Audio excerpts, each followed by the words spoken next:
족저근막염. 사실 이 사진 하나로 끝입니다. 그런데 정말 그럴까요? 약국에 들어오시는 손님 중에 발바닥이 아프다고 하시는 분들께서 거의 대부분 이런 말씀을 하십니다.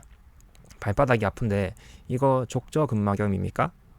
이렇게 질문하시면 약사 입장에서는 참 곤란합니다.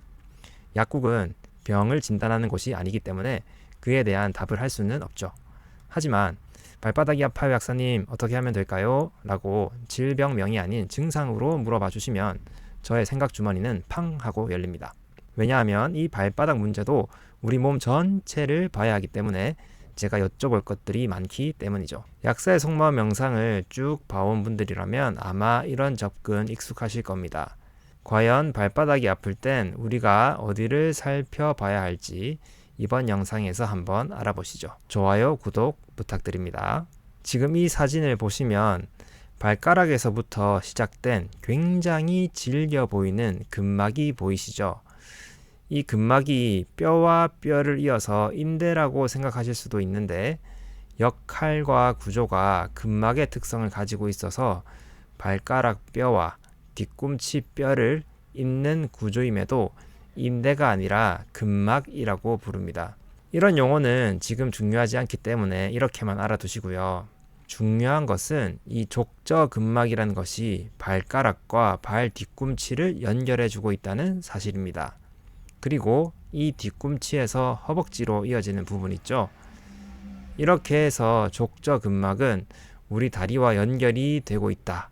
이 사실이 더 중요합니다. 제가 이렇게 말하는 이유 다들 아시겠죠?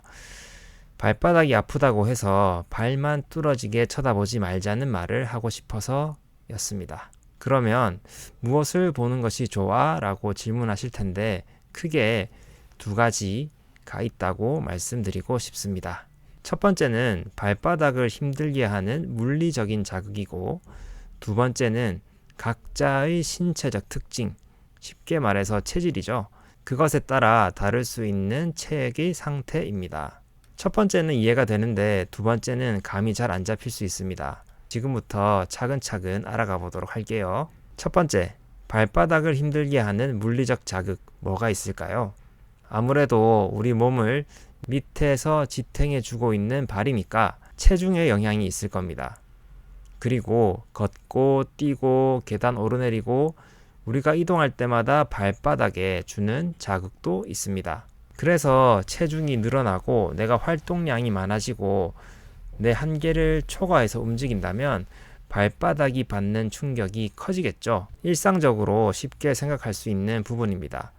그런데 여기서부터가 중요합니다. 똑같이 자극을 받아도 누구는 발바닥이 아픈데 누구는 안 아픕니다. 그리고 아프다고 하더라도 누구는 회복이 빠른데 누구는 그렇지 않습니다. 여기서부터 설명드릴 것이 앞에서 말한 두 번째로 우리가 살펴볼 것입니다. 바로 각자의 체액의 상태입니다. 이것을 이해하기 위해서 밀가루 반죽을 한번 떠올려 볼까요? 찰흙도 좋고 지점토도 좋습니다. 밀가루 반죽에 물의 양이 적당하면 탱글탱글하고 쭉쭉 잘 늘어나는 반죽이 되죠. 그런데 만약 물기가 너무 적다면 어떻게 될까요? 쉽게 말라버린 반죽이 뚝뚝 끊어지겠죠. 반대로 물기가 너무 많다면 반죽이 잘 뭉쳐지지 않아서 마찬가지로 뚝뚝 끊어지게 될 것입니다. 혹시 감 잡으셨나요? 눈치채셨나요? 우리 몸속 체액이 적을 때는 쉽게 자극을 받아서 염증이 생길 수 있습니다. 마른 반죽처럼 쉽게 부서지는 것이죠.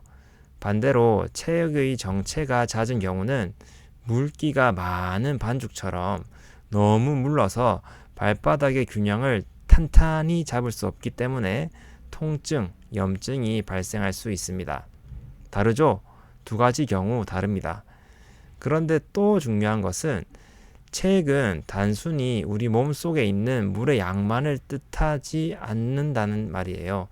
그래서 겉으로 봐서 뚱뚱하거나 날씬하거나 말랐다 이런 것으로 판단하기가 어렵다는 말이죠. 그리고 이런 체액의 조성에 문제가 생겼을 때 발바닥 근육에 자극을 받으면 통증이 일어납니다. 여기서부터가 발바닥 통증을 해소하기 위해서 신경을 써야 하는 부분입니다. 체액이란 앞에서 말했듯이 단순히 물이 많고 적고 많을 의미하지 않습니다. 그렇다고 물의 양이 중요하지 않다는 것은 아니고 다른 것들도 함께 살펴야 한다는 말입니다. 체액을 혈관으로 갔다가 세포로도 갔다가 림프로도 갔다가 세포 사이사이도 갔다가 이리로 갔다가 저리로 갔다가 하게 만드는 여러 미네랄들 충분히 중요하고요. 단백질, 지방산, 당분, 콜라겐, 철분, 혈액의 구성 성분들, 노폐물, 심지어 산소, 이산화탄소까지도 중요한 게 너무너무 많습니다. 이런 체액의 구성 성분들이 각자의 몸 상태, 우리가 흔히 말하는 체질에 따라서 조금씩 달라질 수 있습니다. 인슐린 저항성이 있어서 당 조절이 안 될 수도 있고, 단백질 분해와 흡수를 잘 못하는 경우도 있고, 영양 공급이 안 돼서 철분, 콜라겐 같은 것이 부족한 경우도 있겠죠. 몸에서 노폐물을 처리하는 간과 신장이 제 역할을 못해도 체액에 문제가 생깁니다. 특히 신장은 미네랄 균형을 맞추는 아주 중요한 기관이기도 하죠. 이런 상태에서 우리가 발바닥에 무리가 가는 활동을 지속한다면 당연히 아플 수밖에 없습니다. 발바닥이 화닥화닥거리고 발을 디딜 때마다 아픈 것이죠. 이와 반대로 체액의 정체가 있는 분들이 있습니다. 몸속에 있는 물들이 제 갈 곳으로 가지 못해 흥건히 고이는 분들이죠. 소화 능력이 떨어진다든지 몸을 돌릴 심폐 기능이 떨어진다거나 장 속에 독소가 있거나 혈관 곳곳, 림프관 곳곳에 기름때가 끼어 있다든지 그래서 몸이 붓고 무겁고 기력 없으신 분들이 보통 그렇습니다. 이 상태에서는 근육이 쫀쫀하지 못해 발바닥 아치를 제대로 만들기 어렵습니다. 그렇게 되면 하중이 분산되지 못해 발바닥에 가해지는 자극이 커질 수밖에 없어요. 그렇게 해서 발바닥이 아프게 되는 것이죠. 앞에서 말씀드린 두 가지 경우 달라도 많이 다르죠. 이렇게 개인별로 원인을 찾아 들어가야 뭐를 먹어라 어떻게 해라가 나오는 겁니다. 물론 공통적으로 적용할 수 있는 부분은 충분히 많습니다.